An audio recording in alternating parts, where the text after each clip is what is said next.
King Solomon, one of the most fascinating figures in biblical history, was not only known for his extraordinary wisdom but also for his immense wealth. His life story, found throughout the Old Testament, goes beyond spiritual teachings. It provides practical lessons about leadership, economic strategy, and disciplined financial management. Solomon didn't inherit his wealth in full, he grew it through strategic trade, careful alliances, and wise governance. According to Scripture, his kingdom reached such levels of prosperity that silver became virtually worthless due to the overwhelming abundance of gold. He managed fleets of trading ships, received tributes from surrounding nations, and maintained vast networks of commerce. If we were to adjust his recorded income to today's economy, it would rival that of the wealthiest individuals on earth. But Solomon's success wasn't just about numbers, it was built on wisdom he first sought from God. When given the chance to ask for anything, Solomon chose understanding over riches. That choice became the foundation of everything that followed. His story serves as a powerful reminder that wealth gained through wisdom is not only more sustainable, but also more meaningful. This guide takes inspiration from Solomon's example and breaks it into practical steps for today's world. Whether you're starting from scratch or refining your financial path, the principles behind Solomon's success can guide you toward a life of purpose-driven prosperity. These aren't just ancient teachings, they are timeless truths about stewardship, growth, and divine alignment in the pursuit of abundance. When Solomon was given the rare opportunity to ask God for anything, he didn't request riches, power, or long life. Instead, he humbly asked for wisdom to lead and judge his people effectively. 1 Kings 3:9-13. That request, rooted in a servant's heart and a leader's responsibility, deeply pleased God. In return, God not only granted him unmatched wisdom, but also the wealth and honor he hadn't asked for, more than any king before or after him. This pivotal moment in Scripture reveals a profound principle: wisdom attracts wealth, while wealth without wisdom quickly fades. Today, this lesson remains incredibly relevant. In a culture driven by materialism and instant gratification, many chase money without understanding how to handle it. People pursue financial gain through risky investments, impulsive spending, or blind ambition, only to find themselves trapped in cycles of debt, anxiety, and burnout. Solomon's story flips that narrative on its head. It teaches us that lasting prosperity begins with a renewed mind, not a larger paycheck. To apply this principle, start by intentionally seeking wisdom before wealth. That could mean setting aside time each morning to pray, reflect, or journal about the financial decisions you face. Ask God for discernment, not just more money. Wisdom in financial matters includes knowing when to spend, when to save, and when to say no. Next, invest in financial education. Read books that teach budgeting, investing, and wealth building from a biblical or values-aligned perspective. Attend seminars, listen to podcasts, or follow mentors who model both financial success and integrity. Surround yourself with people who prioritize stewardship over showmanship. Finally, be cautious of shortcuts. The temptation of get-rich-quick opportunities is real, but they rarely deliver lasting results. Instead, build your financial life on a foundation of patience, diligence, and applied knowledge. Just as Solomon's reign was marked by intentionality, strategy, and wisdom, your financial success will be stronger and more secure if you prioritize wisdom first. When you ask for wisdom, you receive more than insight, you receive the tools to build wealth that lasts. Money can come and go, but wisdom multiplies what you have and protects what you build. King Solomon didn't rely on one source of wealth to sustain his kingdom. He strategically built and maintained multiple streams of income. His riches came not just from the famed gold of Ophir or tributes from surrounding nations, but also from taxation, trade, and resource control. He managed a navy that brought back wealth from distant lands every 3 years. 1 Kings 10:22, leveraged his geopolitical position to control trade routes, and tapped into natural resources like copper mines. His wealth system was multifaceted,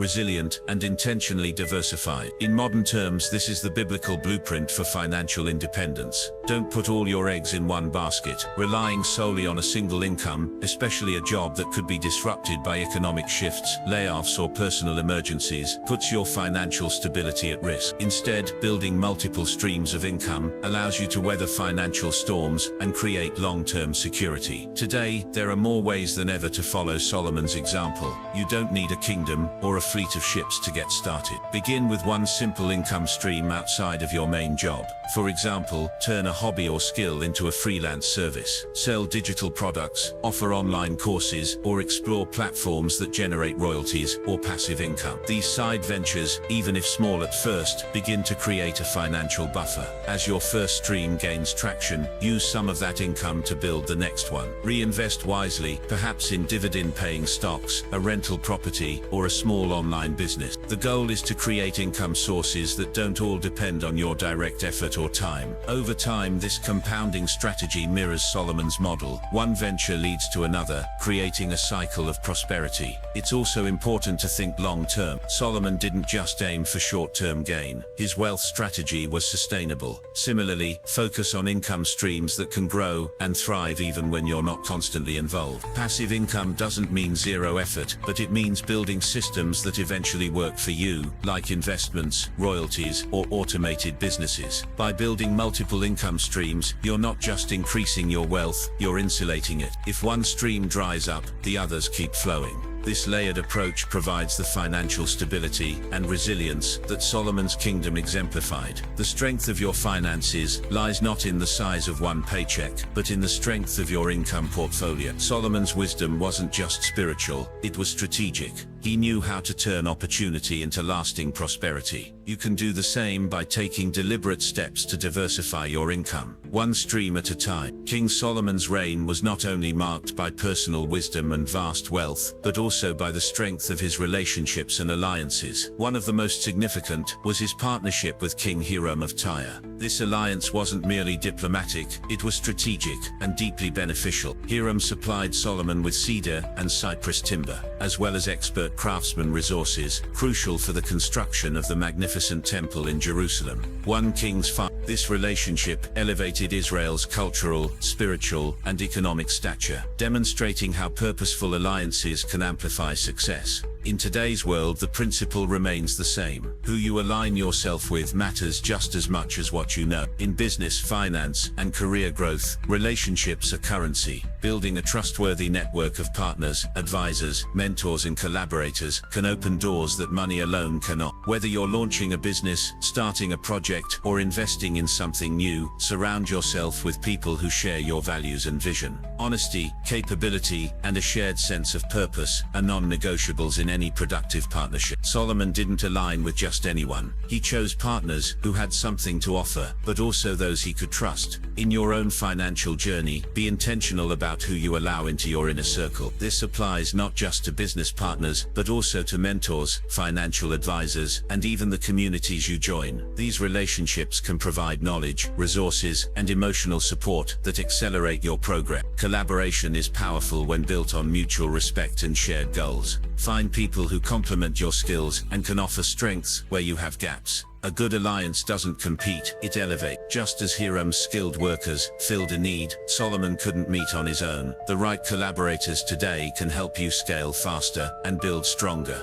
However, be cautious. Toxic partnerships can derail your goal. Avoid those who manipulate, deceive, or operate with values that clash with yours. A short-term gain from a compromised relationship can cost far more in the long run, both financially and ethically. Solomon's wisdom extended beyond personal enrichment. He understood that legacy and prosperity are collective efforts. Your financial journey isn't meant to be walked alone. Trusted alliances amplify impact, expand reach, and foster innovation. Lastly, remember that wealth isn't only measured in dollars. There's immense value in a circle of reliable, empowering, and ethical people. Trust, loyalty, and shared success create a richness that money cannot buy. As you build your modern financial kingdom, take a page from Solomon's playbook. Invest in honorable relationships. Seek partnerships that uplift, not drain. Align with people who reflect your values and bring wisdom, skill, and integrity to the table. That kind of alliance is a foundation for lasting success. Solomon's life is a powerful study in both the blessings and the dangers of wealth. While his early years were marked by wisdom, discipline, and alignment with divine principles, his later years illustrate how unchecked indulgence and excess can slowly unravel even the most prosperous life. Despite his extraordinary wisdom and favor, Solomon accumulated wealth, power, and relationships far beyond what was necessary or wise. With 700 wives and 300 concubines, palaces of unmatched splendor, and a growing dependence on his riches, Solomon began to drift away from his spiritual foundation. 1 Kings 11:1-4. This shift wasn't merely personal, it had profound spiritual and national consequence. Solomon's heart turned away from God, and his kingdom eventually fractured after his death. His story is a sober reminder that too much of a good thing, when left unchecked, can become a burden rather than a blessing. In modern terms, this translates to the danger of living beyond your means, becoming consumed by consumerism, or placing identity in material possession. The temptation to constantly upgrade, whether it's the latest car, luxury home, or trendy lifestyle, can lead to financial strain, stress, and even spiritual emptiness. Wealth, when pursued or managed poorly, can enslave rather than empower. That's why it's essential to set boundaries. The first practical step is to create and follow a clear, realistic budget. Know your income, track your spending, and prioritize needs over wants. Budgeting isn't about restriction, it's about intentionality and freedom. When you control your spending, your money stops controlling you. Equally important is practicing gratitude and contentment. True wealth isn't always visible. It's peace of mind, a debt-free life, the ability to give generously, and the confidence that comes from being prepared. When you're grateful for what you already have, the urge to chase more often fades. A balanced approach to money includes setting aside portions for giving, saving, investing, and living. Rather than pouring all income into lifestyle upgrades, assign your money a purpose. Giving develops humility and generosity. Saving builds security. Investing fuels growth. Spending, when managed wisely, allows for enjoyment without regret. Solomon's missteps don't erase his earlier wisdom, they enhance its value. He shows us that wealth alone cannot satisfy. Without spiritual grounding and financial discipline, even vast riches can become a trap. But with mindfulness and moderation, wealth can be a powerful tool for good. In your financial journey, keep your priorities clear, avoid the siren call of overindulgence and the illusion that more equals better. Instead, pursue sustainable habits, contentment, and a purpose-driven life. Solomon's story teaches that what matters most isn't how much you gain, but how well you manage and honor what you have. Solomon's wealth wasn't just a personal accomplishment, it laid the foundation for his descendant. Though his son Rehoboam ultimately made unwise choices that fractured the kingdom, Solomon's life still illustrates the biblical principle of leaving an inheritance, not just of riches, but of wisdom and opportunity. Proverbs 13:22 states, "A good man leaves an inheritance to his children's children." This verse reminds us that the goal isn't just to accumulate wealth during our lifetime, but to ensure it blesses future generations. In modern terms, generational wealth is more than passing down money. It includes the transmission of values, financial education, and strategic planning. Leaving a legacy begins with long-term thinking. It's about creating systems and safety nets that endure beyond your lifetime. The first practical step is securing your family's financial future with the right tools. Life insurance is a fundamental building block. It's not just for protection, it's a legacy in itself. A well-structured policy can provide tax-free financial support to your loved ones when they need it most. Alongside this, investing in retirement accounts and estate planning tools like wills and trusts ensures that your assets are properly managed and passed on according to your wishes. But wealth without wisdom can be squandered. That's why teaching children and young family members financial literacy is just as important as accumulating assets. Start early, teach them about budgeting, saving, the value of hard work, and the basics of investing. Help them understand not only how money works, but how to manage it responsibly. The sooner they grasp these principles, the better equipped they'll be to build upon the foundation you've laid. Beyond financial skills, it's vital to share your values and vision. Document your financial beliefs. Why you give, how you invest, what money means to you, and communicate these things clearly. Family meetings, letters, or even recorded messages can help convey the heart behind your strategy. Wealth without guidance often leads to confusion, entitlement, or waste. But when values accompany inheritance, your financial legacy becomes a tool for generational empowerment.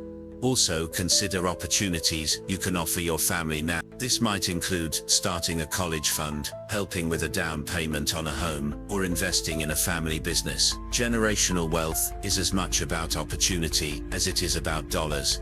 When you invest in others' growth, you're multiplying the impact of your resource. Ultimately, Solomon's example reminds us that true wealth is measured not just by what we gather, but by what we leave behind. By planning wisely, teaching diligently, and living intentionally, you can ensure your blessings become a legacy, reaching your children, your grandchildren, and beyond. Solomon's most renowned use of his wealth was building the temple in Jerusalem.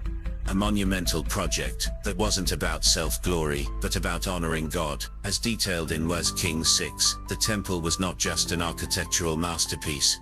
It was a sacred space of worship, unity, and national identity. Solomon's act showed that true prosperity finds its highest purpose when it's directed towards something greater than oneself. His devotion wasn't limited to prayer. It was expressed through action, sacrifice, and significant financial investment. In today's world, we often view wealth as a sign of personal achievement. But from a biblical perspective, it's a resource entrusted to us for a divine purpose. The measure of true prosperity isn't how much you accumulate, but how you use it to bless others and glorify God. One of the first and most foundational ways to align your wealth with your faith is through tithing. Giving a portion of your income, traditionally 10% back to God, is both an act of obedience and trust. It acknowledges that everything you have ultimately comes from Him, and that He is your provider, not your paycheck. Regular tithing not only supports your local church, but also reinforces a heart of gratitude and humility. Beyond tithing, there are endless ways to use your finances to serve others, support missions, both local and global, contribute to food banks, shelters, or education fund, partner with organizations that align with your values, and work towards social and spiritual impact. Giving doesn't always have to be large-scale. Small, consistent acts of generosity often create a ripple effect far beyond what we can imagine. Your wealth is also expressed through your time, talent, and influence. If you own a business, consider how it can be a vehicle for ministry. Create ethical work environments, offer jobs to those in need, and support causes through your profit. Let your career serve as a platform for testimony, showing that faith and financial success aren't mutually exclusive, but mutually reinforcing when guided by integrity.